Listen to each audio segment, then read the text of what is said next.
Failed Deadly by Theo, Plesha. I have been living with the memories of a particular event for more than 20 years now. I never told anyone about it, not even my wife. I've been quiet about it all until today. A painful, low, seething, mind-warping quiet. The kind of quiet you feel when something is terribly wrong, but paying attention to it won't do any good. It is perhaps the only reaction to someone mocking you, smirking at you, brushing past you, just to see what you would do, knowing you can do nothing at all. The simple fact is, what happened is so insane that I felt if I told anyone, they would think I am insane. But the events of the past week or so have taught me two things. The world is just insane enough to believe me now. And there's no doubt in my mind that a nearly 40-year-old plan for revenge had been set in motion that day. It all started in 1999 when I was living with three friends out of a quad apartment about 40 minutes outside of Atlantic City. I was trying to finish up an associate's degree by night, and I worked at Radio Shack during the day. My live-in friends at the time, Frank, April, Marcia, and our mutual neighbor friend Greg, mostly worked the service industry, the bars and casinos nearby. What can I say? We were a ready-made TV quad of friends, with occasionally clashing sleep schedules, in-group sexual tension, and always on the verge of missing rent. We drank and partied pretty hard, but no one really likes the shit where they eat, so we rarely went out to enjoy the typical nightlife. Instead, we did our partying while exploring abandoned buildings. Only recently had we learned that this is a hobby with a community of so-called urban explorers, but all that feels like a cheapened things that we had already done, we already felt were unique. We skulked around abandoned malls, sharing a couple joints, took a hiking tour of a railcar factory while shotgunning beers, and the year prior to this we took vodka shots in an abandoned hospital. We weren't scavengers or ravers rarely, although at times we did both. One time Frank surprised April with ecstasy pills and 2 sweaters with glow sticks attached to the rims, like a trippy skeleton suit for her birthday. That was really the wildest that we got. Well, they got. We mostly just liked the adventure of sneaking in, ducking around dark corners with flashlights, having a few drinks, and then ducking back out. Sometimes we slept in the places we explored. Most of the time, we didn't, as many of the places had some form of inherent existential hazard. We were always a little concerned about getting caught trespassing, but honestly, we were mostly afraid of having a violent encounter with some of the homeless people who would also inhabit these places. It was October in '99, the weekend of my 23rd birthday, and my friends had a big surprise for me. Due to a well-timed surge of fog, Marcia pitched the idea of exploring the Big Kahuna. The Big Kahuna was a recently shuttered 21-floor, 500-room luxury hotel casino. We'd been scoping it out for the past few months since it was closed, but each time we nearly made it inside, the security guards nearly caught us. But the fog made it possible for us to sneak in. I can't tell you how great it was to finally get inside. It was rare for all of us to have the same night off, and this fog was even rarer. It felt like destiny. After a fairly frightening car ride, we parked about 3 blocks away. We walked along the sidewalk to a hole in the chain link fence that we saw during the ride. We passed through and ran across the parking lot as quickly as we could. But the fog, fortunately, prevented the security truck from seeing us as it swam through the foggy suit with its brights on, like a blind anglerfish strobing for its prey. The fog was almost thick enough that running headlong into the side of the building was a possibility. But the 5 of us arrived at the parking garage entrance panting and out of breath, except for Frank, who was in pretty good shape. We took the garage ramp down and turned on our flashlights. As we descended, well out of sight of the roaming blind security truck, we finally started laughing. I heard this place has a pool. April said as she took off her shirt, revealing her bikini top. I heard the reason this place shut down was because the pool kept leaking to the other floors. I said while eyeing the ceiling precariously. We should be careful of that. Frank pulled out a lockpick set as we approached the big sliding lobby door from the garage. Frank had a checkered past, a lot of little crimes here and there, a lot of his breaking and entering skills he learned from his father, who was locked up currently. One time the cops came searching around the place looking for him. Needless to say, we had a pretty big fight about that. Greg, shine your light over here. I can't see what I'm doing. Guys, should I? Obviously, we were still concerned about the security guards. But in the end, we nodded, and he turned on his much larger light and held it close to Frank. Hey, bitches, help me help you. Help me help you. And ta-da. Frank worked his magic with the set, and we were able to slide the door open and get inside. You should see what else you can do with those hands. April was too loud, and we let her know it. Shh. We piled in, greeted by a cavern of granite and scuffed marble. The air was stale and smelled slightly of damp autumn day dew, probably because of the dead plants left rotting in the lobby. Still, the air quality was better than other places we had to retreat from. Between the plants and almost everything else, it looked like no one took the time to remove anything, except for the most expensive items like computers from the lobby desks and the TVs that were hanging in the hall. Wow! Marcia exclaimed as they went through the casino floors of the building. I'd say about 90% of the furnishings and items were still left there.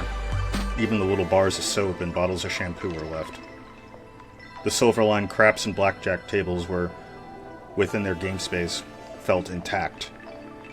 Interestingly enough, although they had cleared out all the video poker and slot machines, they left 3 casino bars intact. As Marcia broke out her battery-powered lantern and set it on the bar, it didn't take her long to find a bottle of Dom Perignon champagne. A little bubbly for the birthday boy? She shouted out so that the rest, who were veering off in different directions, could hear. They all came swarming to the champagne. Even at room temperature, it was a hell of a find, and I knew I'd probably never get to taste it otherwise. We all drank from crystal champagne cups, and I'm mused about this and virtually every other abandoned building I've explored. The nature of what it means one day to be worthwhile and the next worthless and abandoned.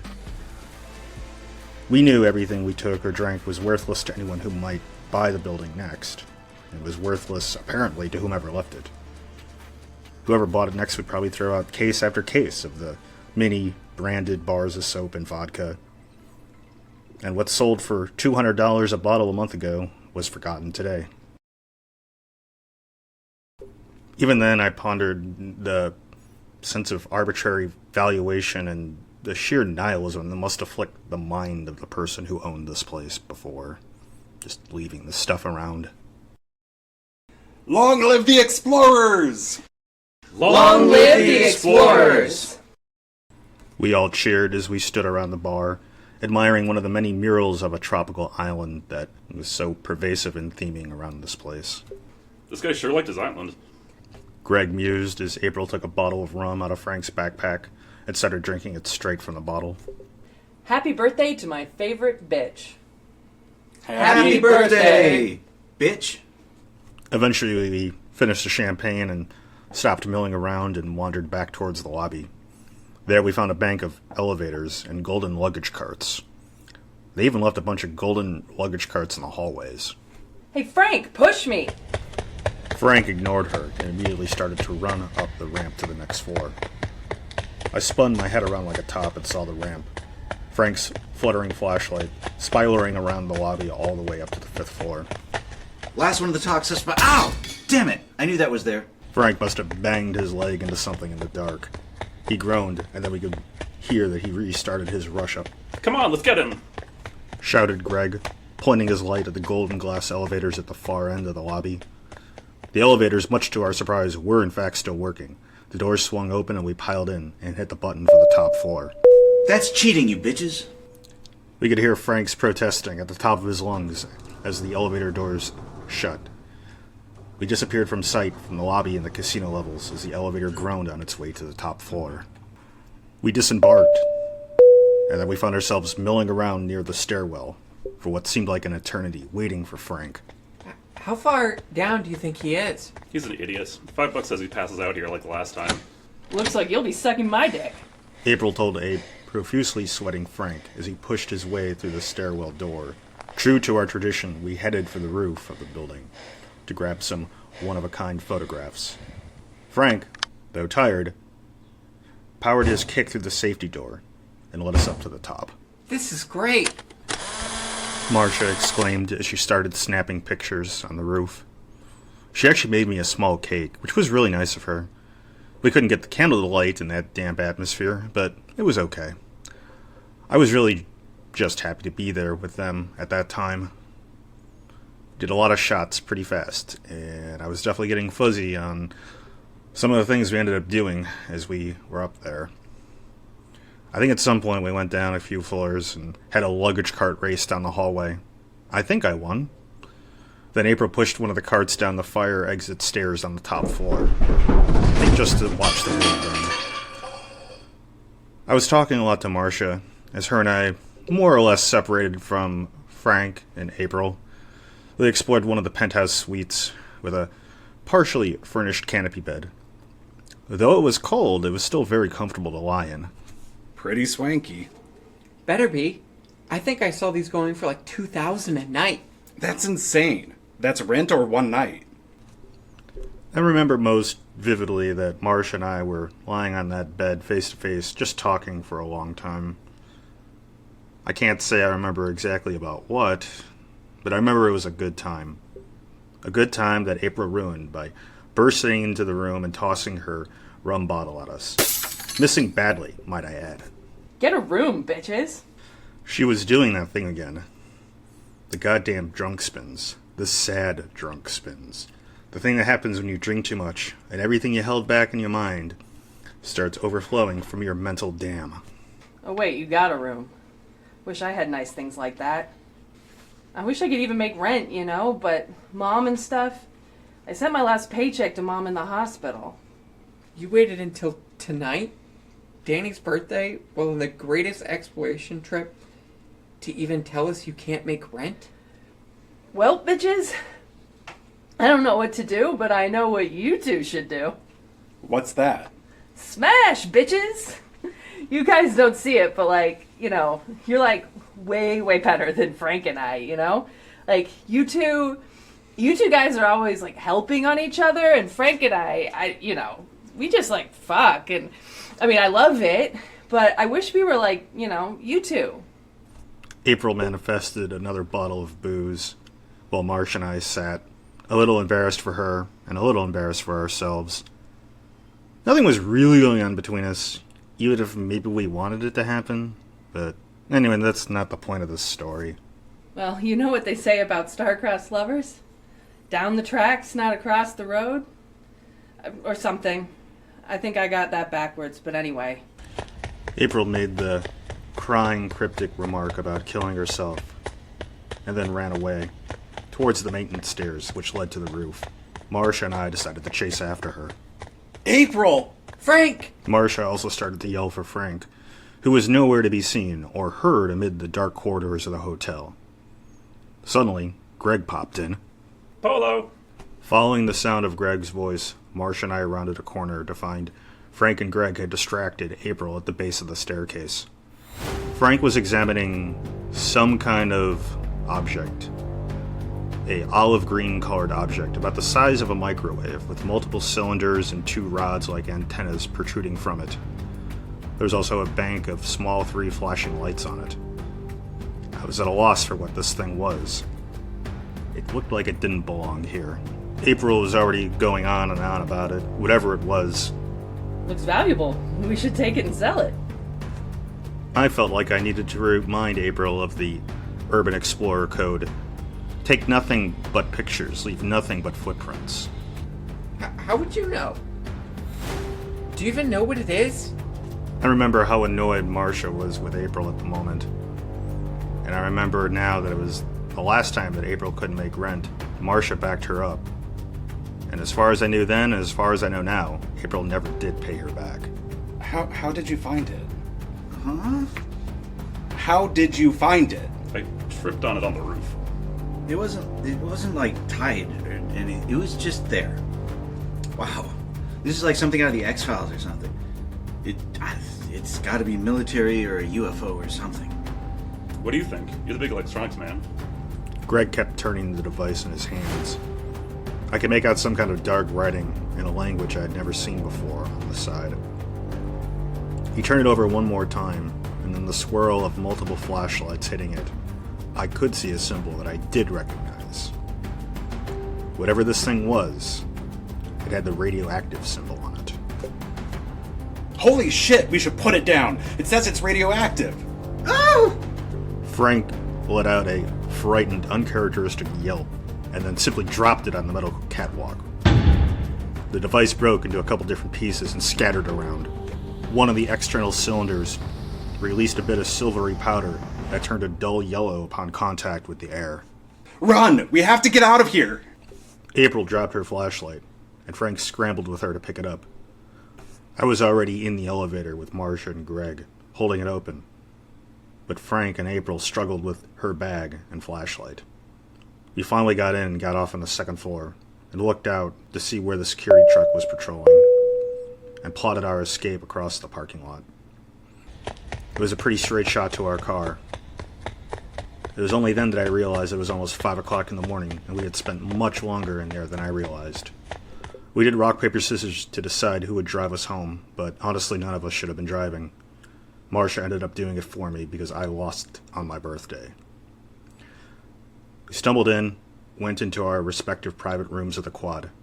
Greg crashed on the couch, and I collapsed on my bed. Adventure achieved, and still thoroughly lit up. The dread and guilt of April's situation, my near intimacy with Marcia, and the mystery behind the radioactive device hadn't hit yet. I think I woke up around 6 p.m. that same day. I had a brutal, sweaty hangover, and I wanted to puke, but I couldn't. I went to the bathroom with fresh clothes and turned on the shower full blast, high heat. I took several deep breaths of steam, and it brought me some comfort. I planned on being in that heat for as long as it took to feel well, but that's the problem with quads and shared bathrooms. Frank and April barged in, yelling about their faces. I yelled to them that I was in the shower, but they just spun around, panicked. Look at our faces and our hands. What's wrong with us? I pulled the shower curtain aside to stick my head out to see what they were going on about. Now, mind you, I had seen them both absolutely annihilated by a hangover before, but hangovers don't turn you white. They don't give you a raised rash in your hands, nor do they reduce everything about you. Your gait, your locomotion, your general complexion, to that resembling the thin, runny, swaying consistency of a hanging piece of snot. They were drenched in sweat, and over that sweat was a thin layer of vomit. Their lips were bloody, their eyes red. Before I could react in any meaningful way, Frank spun and slumped onto the counter with his chin propped over the sink, close enough to puke. April's nose started to bleed profusely. My nose! Like that's never happened to you before. I felt like I had been tasered out of my sleepy hangover. I had this visceral, terrified reaction, like somebody had hit me with a defibrillator. I told them both to stay there, and I wrapped a towel on my waist, and I grabbed the phone to call 911. But Greg was already on it. Hello, 911. I need an ambulance for our friends. They're sweating profusely, bleeding from their nose. They have rashes or burns all over them. Greg described the symptoms in great detail. Looking back on it now, I'm pretty sure this is how they found us. I came back to the bathroom, and Marcia was just at the threshold. What the hell's going on in here? I have to get to work in like an hour. I think something really bad happened to Frank and April. I think you should stay away from them. What? Oh my god! Yeah, I know. Greg called 911. I think you should just go back to your room and shut the door. I didn't know what else to tell her. I figured that somehow Frank and April were suffering from radiation poisoning, but I had no reason to explain how Marcia and I weren't affected, or at least as badly as they had been. Even worse, I began to consider that maybe the device was not only radioactive for some reason, but they had been some kind of biological weapon of sorts, and they were stricken ill. But what disease it carried, I had no idea. It struck me then that maybe it was inevitable, and soon that I too would fall as ill as they were. I knew I needed to do something to protect myself as much as I could, so I put my clothes on and went into the cleaning supplies and pulled out a mask and gloves and put them on. Then I used the mop to push a barf bucket in there for them, as they seemed thoroughly incapacitated at this point. Only Frank had managed to slump down in front of the toilet as I watched April's eyes grow vacant and become less like April, and more like a violently ill Halloween prop, with her head oscillating regularly between staring at the ceiling, puking in the bucket, and coughing.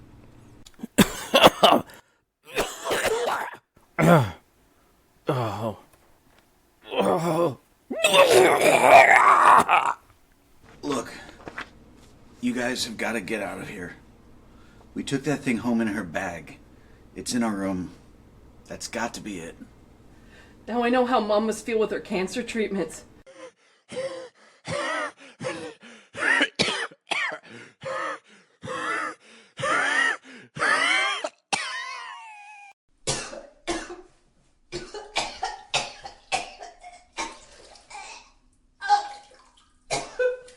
Oh God, please make it stop.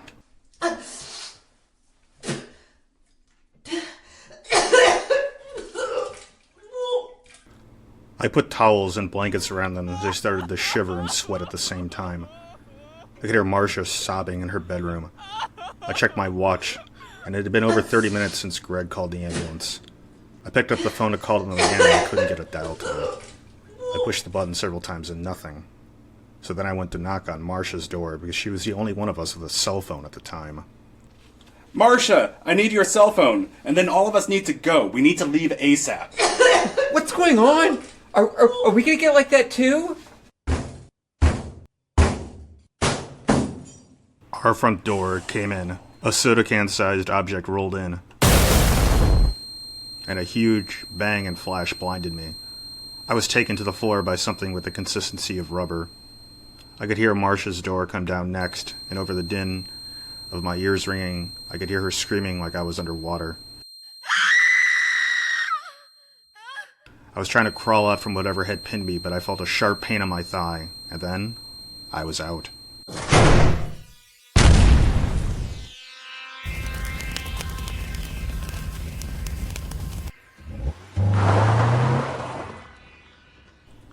When I came to, I thought I was dead.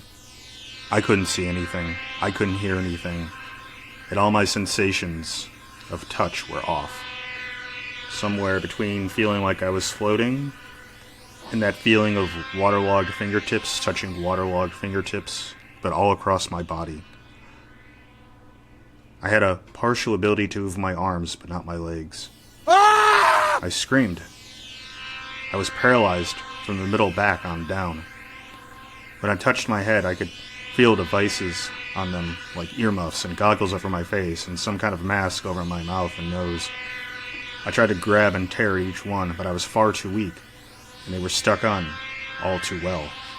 Well enough that I felt like they were superglued directly to my skin. Tori. A loud booming voice rattled my head. It might have well as been the voice of God. I didn't know the language, but the accent was unmistakably Russian. At least, movies Russian.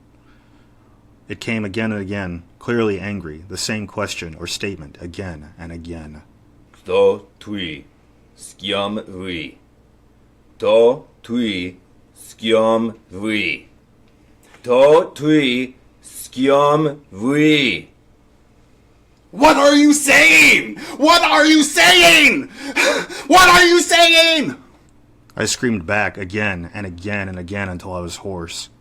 The voice stopped, and I went back to trying to pull the crap off my face and head, even if it hurt. Stop. Then came a different voice, a voice speaking English, with a common Midwestern accent. That's a special glue. Without the right solvent, you'll hurt yourself. Who are you? Danny Jones. There was no point lying to God. No, who are you really? Who are you with? Some of my friends call me DJ. I'm with Radio Shack and Parker Community College. I'm with Frank, Greg, Marcia, and April. Where did you take them? Who are you? Where are you taking me? Why are they sick? Who the hell are you?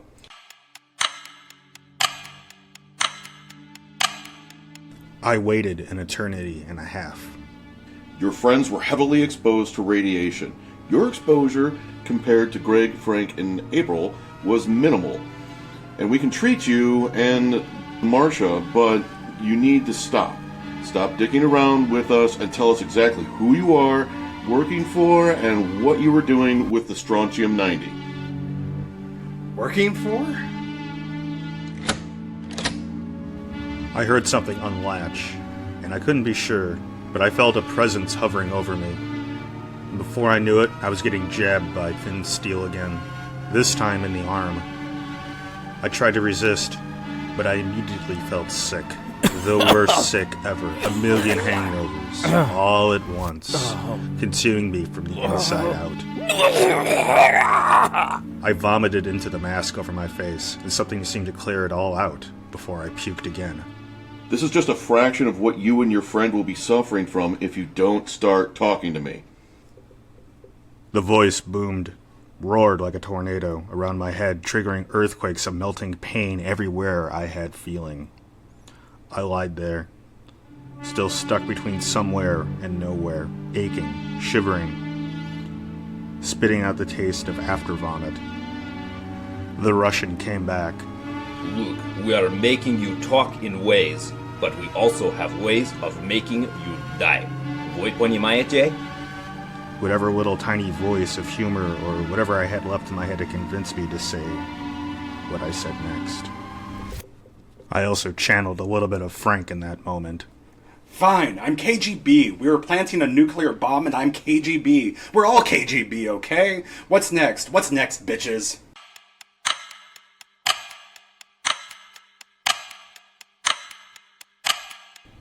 I heard nothing from either of them for what felt like hours.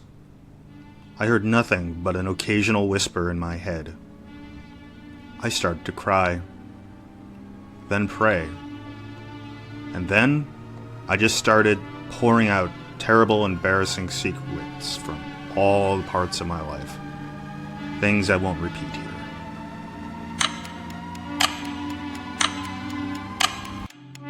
Finally, the Midwesterner's voice came back. It's not one bomb. It's a dozen bombs, 30 bombs. We're not sure. Who are you? I may not have a college degree yet, but I know enough basic science that you can't make a nuke with strontium 90. So who the hell are you and you to have this stuff but not know that? The device you and your friends found in the hotel is a transmitter with a nuclear battery made of strontium 90. It's used for long-term, repeated transmissions of a fail-safe code to sleeper operatives within its range. When these people who have God only knows what, suitcase bombs, weaponized smallpox, nerve gas, maybe even just a heat-seeking shoulder-fired missile near a commercial airport, when they stop hearing the fail-safe code, they're supposed to launch their attack. It's like a dead man switch. These people have been here their whole lives, maybe second or even third generation, but the day they stop hearing the transmission, boom. It's called fail deadly. Who? The Soviet hardliners. They activated it back in 1988. It was a plan to make sure that at the height of the Cold War, when the Soviets felt like they were inevitably going down, some in the KGB ran an off-book future revenge tour across the United States and Europe. It might be decades. The batteries will last that long. But eventually, they'll stop transmitting the code. And that will be the day it fails deadly. I was panicking now. Somehow, by finding and damaging the transmitter, I wondered if we had set off the apocalypse. Did something go off after we broke it? He explained that there were several transmitters on the East Coast. Sometimes they were moved. This transmitter in particular was moved to the abandoned hotel sometime just before it closed. So, somewhere, others, ones we didn't disturb, were still transmitting. No one has launched any attacks. Furthermore, and to be honest with you, we're certain there are some, but we've had a bit of good fortune neutralizing some of the sleepers. But sometimes things go wrong, like TWA Flight 800. Are you CIA? I'm a dying breed. They have their diehards and we have ours. And I've said too much, even though no one will ever believe you. Can you treat April, Greg, and Frank? Where is Marcia? They were the most exposed to the strontium powder, and April smuggled part of that leaky powder unit in her backpack. And both her and Frank ingested or inhaled a considerable amount of the substance. And by considerable, I mean a small amount would be enough to be fatal. I'm sorry, but they both died 12 hours ago. Greg tried to smash my face in with a Maglite flashlight, and my Russian-speaking associate did not take kindly. Marcia, believe it or not, is right next to you. I wanted to disbelieve this disembodied voice, but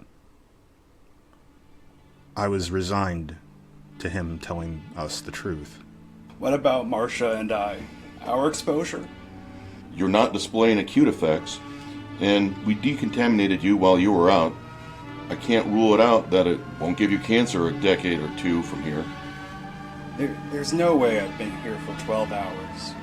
You're right. It's been 48. We can't let you go, not until we were certain that you're not related to any operatives moving the transmitters or a sleeper cell. We couldn't have this nice little chat until we were absolutely certain your accidental involvement. What's going to happen now? What are we going to do? We are going to do nothing. What is going to happen has already happened.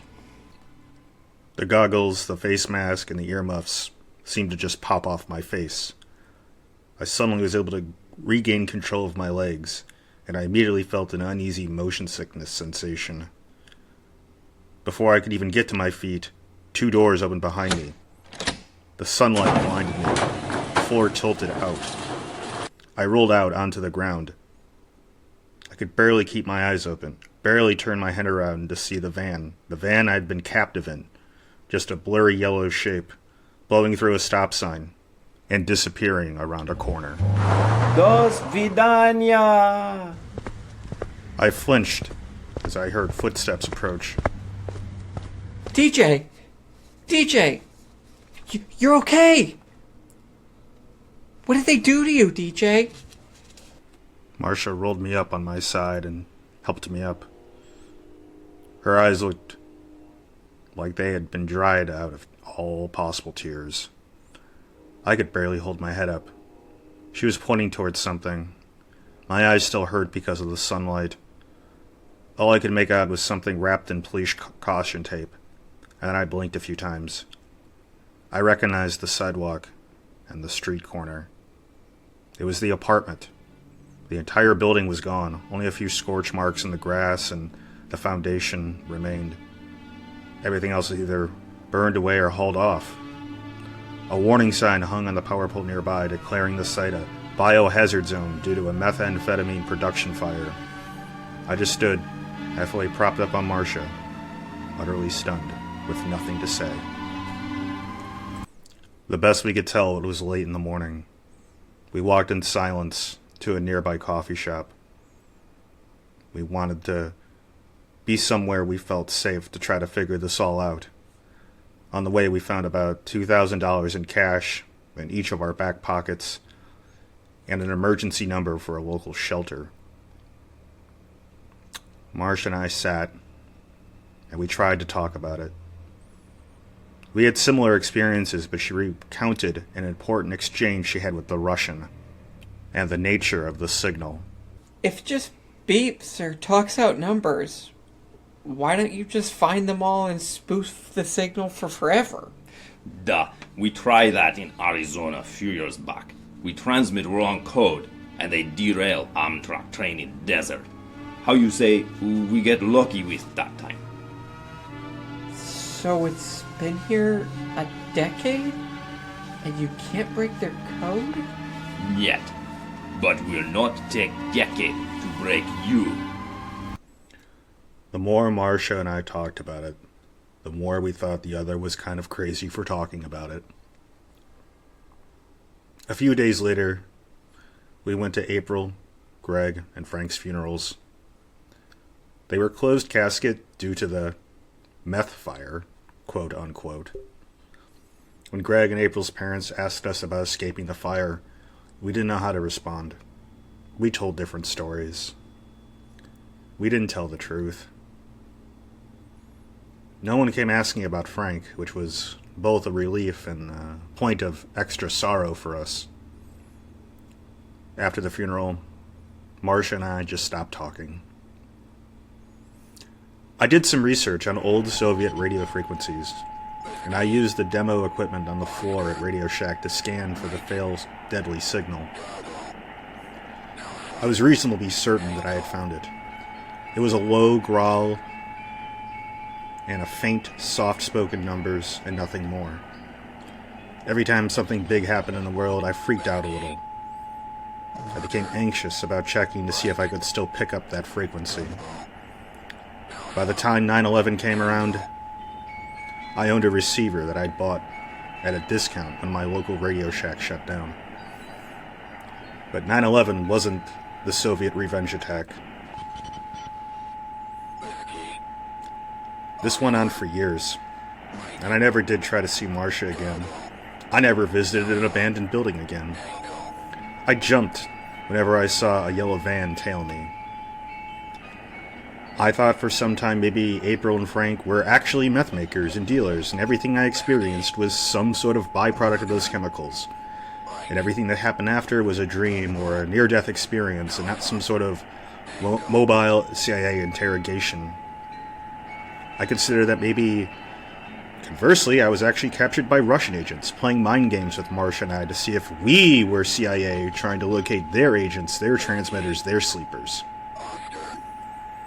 Eventually, over time, I just took a lot of Xanax. And like I said before, I never told anyone about any of this because it was so simple, yet so insane. It took about 5 years or so for me to start thinking about what exactly happened on the day the number stopped. The day the number growls on that frequency stopped. I remember that night staying awake all night in the basement of my new apartment, waiting for the bomb, waiting for the nukes to drop. Not really sure what to say to anyone else about it. Not even my family. I fell asleep down there, and when I woke up and checked the news, there was plenty of breaking news, and it took all of 90 seconds or so for me to sort it out. Where I found the transmitter, the building's previous owner, the attitudes and history of that building's owner, and what he was at that time in that place on June 16th, 2015. He was a reckless businessman who managed to bankrupt his own casinos. He already had his shaky values for sale. He was a controversial political figure, a bomb thrower, a polarizer. He was the start and finish of a bad joke at first. He was also a race baiter, and would turn out to be a horrifically compromised individual, as well as being a rapist. Now, under the lens of dozens of news cameras, he descended an elevator after announcing his candidacy for the presidency of the United States. Yeah. It was his roof, his abandoned, branded property that had that Soviet transmitter on it. Like I said, that was just a little over 5 years ago. As the years went on, I wanted to talk more and more about this as the accusations of Russian involvement became more and more public. he used big lies and endless grift and grievance politics to bring the United States democracy to an autocracy, to the brink of civil war, to the brink of bankruptcy, to near total international isolation, a devastatingly poor pandemic response, and now, today, a coup attempt. He was plucked and planted into the heart of America as a parasite, as a heartworm. And he was the Soviet Union's untimely but ultimate revenge.